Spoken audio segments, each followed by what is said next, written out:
The TMJ-TMD conundrum is real and has been puzzling the dental and medical professions for decades.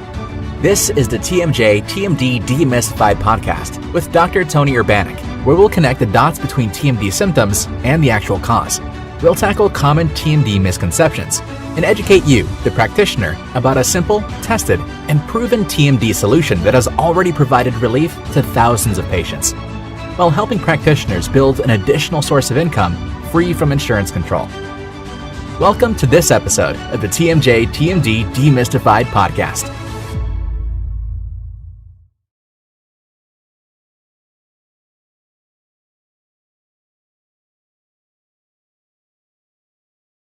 Hello, TMD warriors. And on the occasion, if a patient is online with us, welcome to you. I am Tony Urbanek, and it is a Tuesday, and therefore we are here for the next episode of TMD Demystified.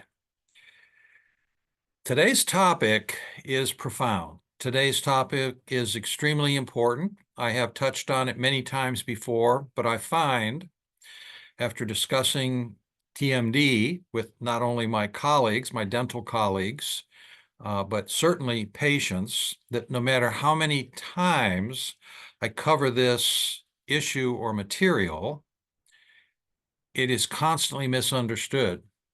So times over equals certainty, times over a particular topic or piece of data, the more likely it is that it will impinge on the person and they get to the point where they understand it. So the title of today's topic is Inflammation Drives These Symptoms. Inflammation drives the symptoms. Symptoms of what? Symptoms of TMD. But we're going to leave it as inflammation drives the symptoms. That was the profound thing that I discovered. It should have been obvious. I didn't really discover anything that hadn't been in the literature, it hadn't been written on and carefully studied academically, scientifically for decades.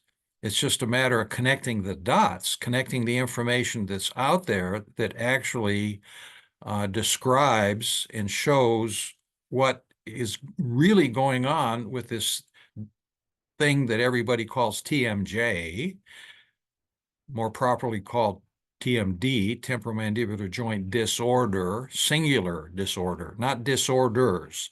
It's not a set of disorders. It has a set of disparate symptoms, but symptoms are not disorders. Symptoms are symptoms, which is one of the points I want to make. I mean, it absolutely blows me away that educated dentists and physicians, you can throw them in the pile too, and nurse practitioners and physician's assistants confuse symptoms with disorders.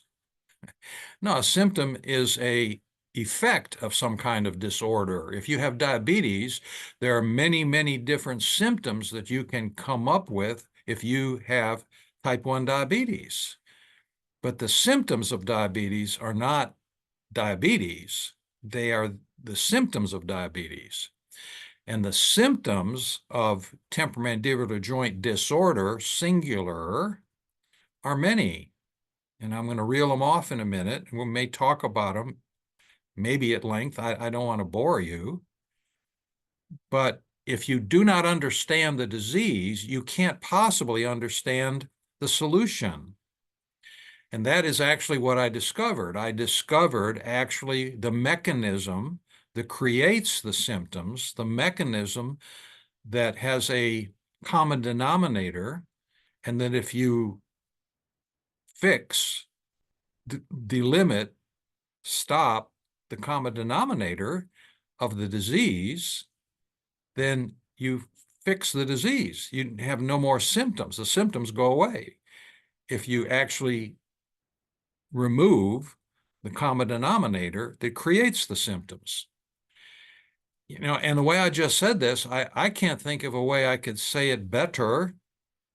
I'd love to think that my speech is very erudite, but it isn't. I'm just a plain-spoken guy that actually connected the dots, that figured out that inflammation in the joint creates the symptoms, and the mechanism, the autonomic nervous system muscular mechanism that makes that happen. And we'll explain that in a minute. I won't leave you hanging. But again, it's like inflammation drives the symptoms. Why this was not, it is self-evident. It is self-evident because every doctor, every dentist, and probably just about every patient who has TMD, temporomandibular joint disorder, has figured out that if you use non-steroidal anti-inflammatories, aspirin is a good example, or ibuprofen, Motrin, probably works better than aspirin and has less side effects. But if you use an anti-inflammatory, it decreases the symptoms. The problem with non-steroidal anti-inflammatories is that they have time, they only last a short period of time.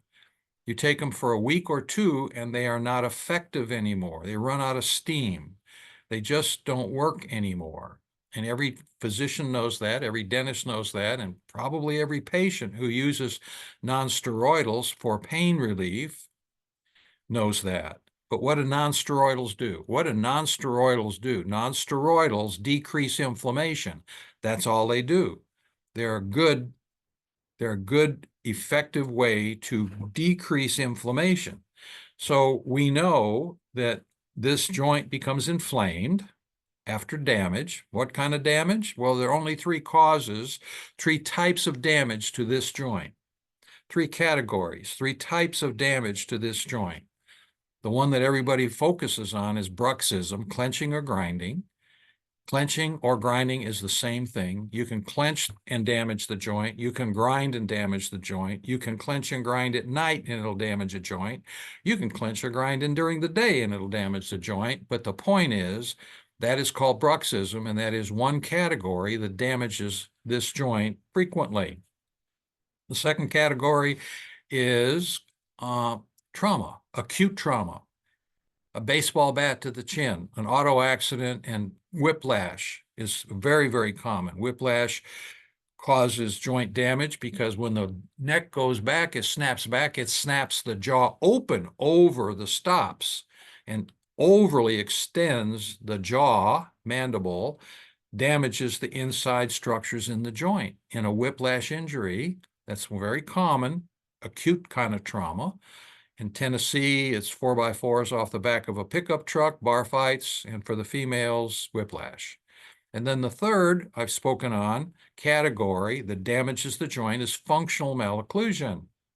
Functional malocclusion is the difference between the two bites, bite one where the teeth mesh, bite two where the ball fits in the socket of the jaw, but everybody has two bites, and if that bite is significantly different between the two bites, they're not close, but they're spread apart, that can overload a joint. If you overload a joint, it breaks down, and so functional malocclusions can overload a joint, break it down. A secondary overloading the joint of a functional malocclusion is when orthodontists put traction on the jaw itself through the teeth. They think they're going to get the teeth straightened by putting traction on the jaw, and all they're doing is distracting the condyle, the ball out of the socket, damaging the joint. And whether it be within a few months or a few years, that patient will start experiencing jaw joint problems, TMD, temporomandibular joint disorder, because the joint was damaged. And it takes a while sometimes for the inflammation to take effect. And over a period of time, the inflammation gets worse and worse. The joint does not heal. You then develop what we call chronic inflammation, just inflamed. And the more it's inflamed, the longer it's inflamed, the more it's likely to create symptoms. So three categories to damage a joint: bruxism, acute trauma, and functional malocclusion. But what all three of those have in common is they damage the joint, and inflammation is the body's attempt to cure, to fix. That's what inflammation is. Inflammation is the body's attempt to fix a problem, wherever in the body that is. Inflammation is associated with bacterial infection, viral infection, traumatic problems. And it one way or another, inflammation is the body's attempt to fix. But if it can't fix a problem, just using the usual signature and cell types of inflammation, it develops what we call chronic inflammation, and chronic inflammation will create, in this joint, symptoms of TMD. So the common denominator of temporomandibular joint disorder is inflammation. And once you get past using nonsteroidals, what is the best way to decrease inflammation in this joint? That is, the answer is rest the joint, unload the joint, unload the joint. Well, the best way to unload a joint is to separate the back teeth, because 90% of the loads on the jaw joint are from the posterior teeth, from the back teeth. So if you remove 90% of the loads on the jaw joint, then the inflammation will go down eventually. And when the inflammation goes down, being the common denominator of all the symptoms, then all the symptoms go away. That's the solution.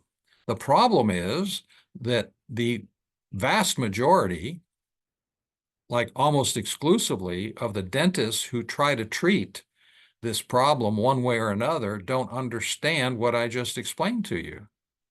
It's not taught in dental school. You're taught in dental school that this joint is unique, complicated, which it is not. The joint is not complicated. It has a unique position in the head rather than in the knee. It has two variable types of motion, a rotation and a translation, but that isn't complicated. It has a very unique name, gangliomo-arthrodial joint, kind of a funky kind of name, and the dental schools use the fact that it has a strange name to justify that it's complicated. It's not a complicated problem. This joint operates like any other joint in the body, and that is what is not taught in dental schools. As a trained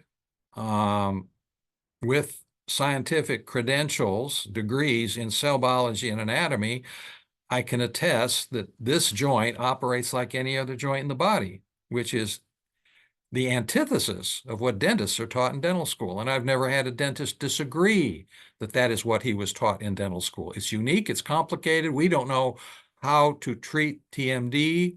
It is so difficult. That's why we don't, it's a complicated thing. That's why we haven't come up with a solution. That's just the justification out of dental schools. And it's getting worse. It's getting worse in dental schools because they have less and less time to treat dentists how to be dentists because of all the different technologies that are coming through the pike in dentistry. So it's not the young dentist problem. It's really a problem of having the time to go through the different problems that face the dentist once he comes out in practice. And TMD is way down the list as far as dental schools go. That's a fact. All right, so let's go back to the title. Inflammation drives all the symptoms. Well, how does that, what does that really mean? Well, I'm going to explain that again. Just to give you the total picture, after doing personally, I did over 2,000 temporomandibular joint surgical cases in the first 36 years of my career. Half of them through open joint surgery, where you make an incision in front of the ear, do whatever you're going to do inside the joint. Remove the disc, replace the disc, put an artificial disc in there, or half of them through arthroscopes, arthroscopic surgery, where you put a scope into the joint and do your surgery through the scope, and you're watching your surgery on a television screen. Half of them were done there, but each of those surgeries, it is standard operating procedure in a hospital operating room where if you do surgery, you're going to take a piece of tissue out and send it to the pathologist. And out of 2,000 cases, and those pathology reports were returned 2,000 times, the first line of the pathology report, no matter what else it said about that pathology in the joint, the first line of the pathology report was chronic inflammation. So you can deduce that if you have TMD, temporomandibular joint disorder, you have chronic inflammation within the temporomandibular joint. Sometimes it didn't say chronic inflammation. Sometimes it spelled out the cell types that were seen in chronic inflammation. Got more specific. Well, these are the cell types that we're seeing, which basically converts into chronic inflammation. So you can deduce that chronic inflammation is seen in 100% of TMD. So getting back to inflammation, inflammation is in 100% of patients with TMD, and here is how inflammation drives the symptoms. And this has been known to the orthopedic surgeons for better than 50 years because I learned it from one of my orthopedic colleagues. It applies to every other joint in the body, how this operates. And I was taught, I was told, and now it's coming out in other areas of the literature, the relationship between the autonomic nervous system and the muscular system. The relationship between the autonomic nervous system, that is, that system that carries through in directing and controlling the routine sequences within the body. And there are two portions of the parasympathetic, of the autonomic system, the parasympathetic portion and the sympathetic portion. And the sympathetic portion is what we call the fight or flight portion of the autonomic nervous system. That is, if you are out in an alley and someone frightens you, your sympathetic nervous system kicks in to do one of two things, either fight or run. So that's why we call it the fight or flight system. And that stimulates not only the nervous system, but the endocrine system simultaneously. So you can imagine, that's why I use the example, you can imagine how your body reacts if you're walking down a dark alley and someone comes out of the shadow and intimidates you or attacks you or comes with a weapon, how you're going to feel, what you're going to do, how the hair's going to stand on, you're going to feel frightened, your heart rate is going to go up. These are all natural. You don't have to think about this. You are not controlling this. This happens automatically. But it's called the autonomic system, not the automatic system. But it could easily be called the automatic nervous system, but we call it the autonomic nervous system. And the sympathetic portion is the fight or flight portion. And the autonomic nervous system and the endocrine system both have a part to play on TMD, most appropriately the autonomic sympathetic portion.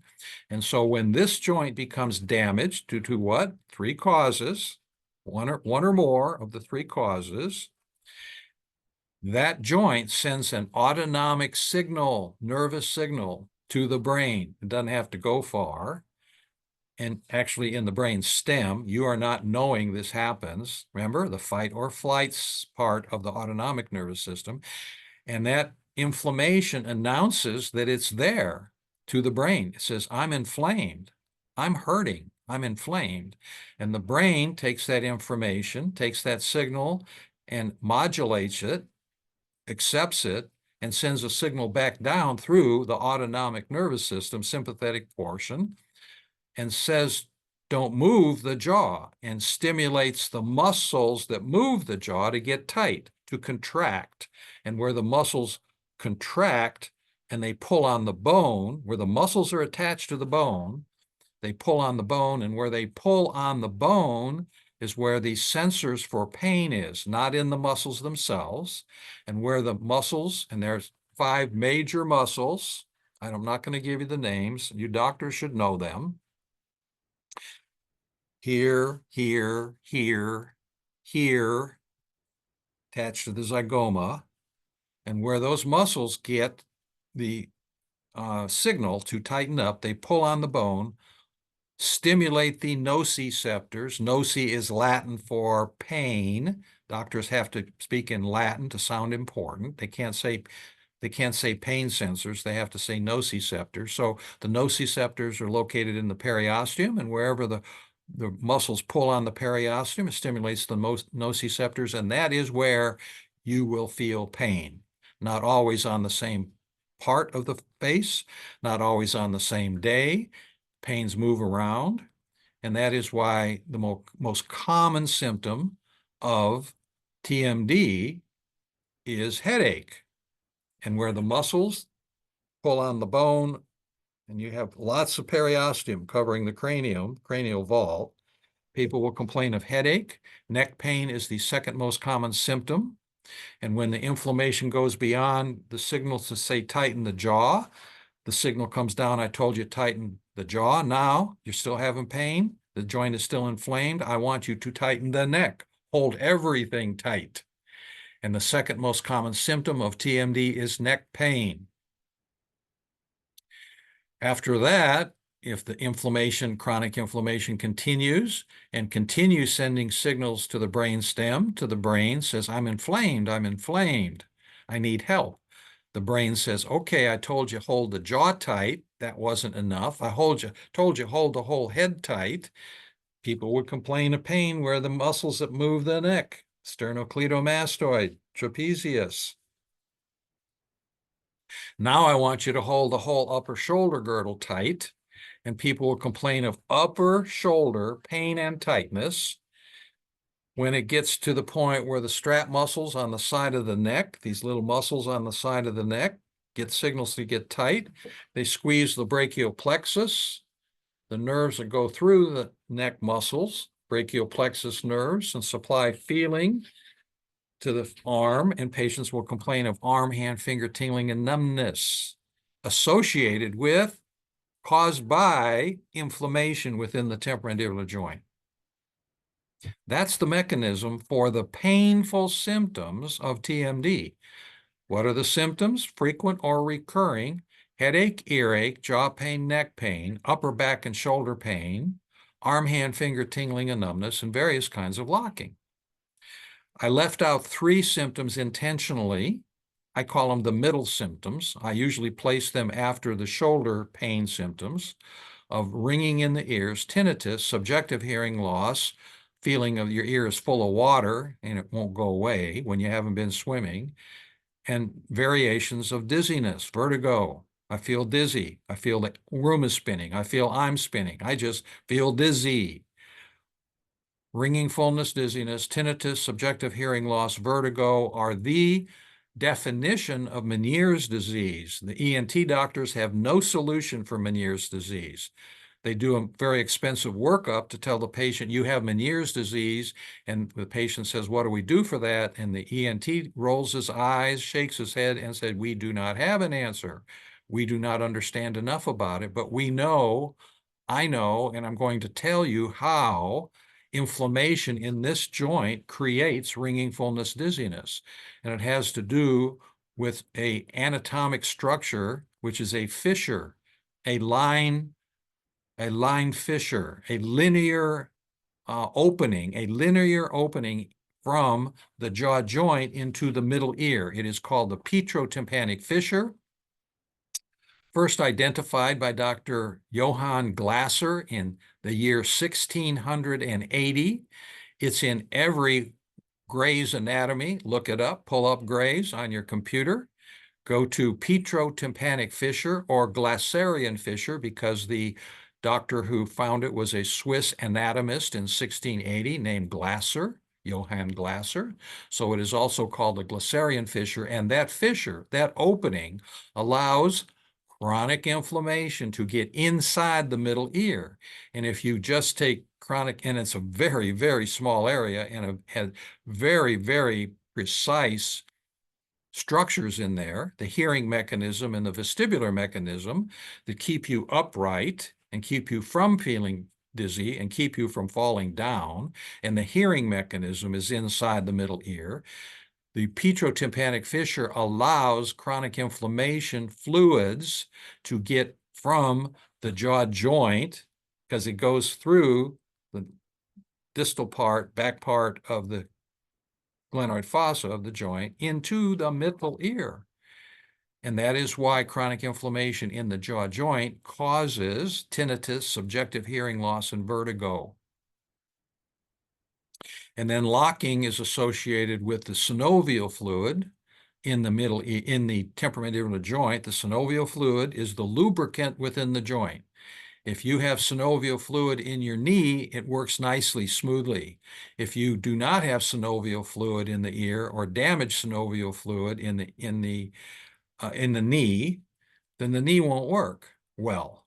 Well, synovial fluid is in this joint, and under the influence of chronic inflammation, synovial fluid gets sticky like glue rather than like oil, a lubricant. And as the joint becomes sticky like glue, it displaces that little disc that we call the meniscus, the disc or meniscus inside the joint, the cushion between the ball and the socket, and it gets sticky and gets displaced. And when it gets displaced, it causes locking within the joint. And as you decrease the inflammation, as the influence of the inflammation goes away, then naturally the synovial fluid takes on its most usual characteristics, goes back to being a lubricant. The disc or meniscus becomes less sticky and goes back to a more normal position. And more likely than not, 90% of the times, not 100, nothing's 100%, almost nothing. There are few things are, but almost nothing's 100%. But more than likely than not, once the inflammation goes away within the joint, the synovial fluid becomes more like a lubricant that it's supposed to be. The disc is not sticky anymore, and the locking improves or goes away. The symptoms of temporomandibular joint disorder are all related to inflammation in the joint. It's one cause, inflammation. Inflammation created by three characteristics, three things damage the joint, but the common denominator is inflammation. Inflammation creates the symptoms. What are the symptoms that will go away when you decrease inflammation? Frequent and or recurring headache, earache, jaw pain, neck pain, ringing in the ears, tinnitus, subjective hearing loss, feeling of fullness in the ear, dizziness/vertigo, upper back and shoulder pain and tightness, arm, hand, finger tingling and numbness, and various kinds of locking. And when you decrease inflammation by unloading the joint with a device, the device is just a tool. You have to understand why you're using the tool, how the tool works. You take the load off of the joint by disoccluding the back teeth, because 90% of the loads on the joint come from the back teeth. It is simple. This is not rocket science, and it is all currently and in the past in the scientific literature. I firmly believe that the problem is that no one just connected the dots. They didn't read enough literature. They didn't have enough background in cell biology, gross anatomy, petrotympanic fissure, Dr. Glasser, 1680, Gray's Anatomy, or how the autonomic nervous system works, a sympathetic portion of the autonomic nervous system. And there are multiple papers now. I've just pulled out 2 or 3 papers recently, within the past 2 or 3 years, that goes over the relationship between the autonomic nervous system sympathetic part and how that sympathetic part stimulates muscles to contract under the fight or flight circumstances. And part of the fight or flight is when you have damage. All of this goes on unaware. You are unaware that all this is happening. And the patients and the doctors and the dentists can't understand it because no one actually has set down the mechanism, which I just explained to you. I don't know how to do it better. I don't know what else to say. What I do know is, as I started out, no matter how I address this with doctors, a lot of it goes over the head. And I believe because of their bias. They have biases that they believe that something they were told or read or experienced in the past has biased them to take a look at the current state of affairs and how temporomandibular joint disorder and the symptoms of the disorder are created. Can't say it any better. I can't describe it any better. I hope it's meaningful to you. I hope that whether you are a patient or a doctor or a dentist, physician, nurse practitioner, physician's assistants in walk-in clinics that deal with ear pain all the time and jaw pain all the time and headaches all the time and misdiagnose this problem all the time. I would hope that this is meaningful to you and it will help you diagnose it correctly so that it can get appropriate help. With that being said, I look forward to next Tuesday. I'll pick another topic. Hopefully, it will be impinging again and worthwhile, a 20 or 30-minute listen. I am Tony Urbanek, and this is TMD Demystified.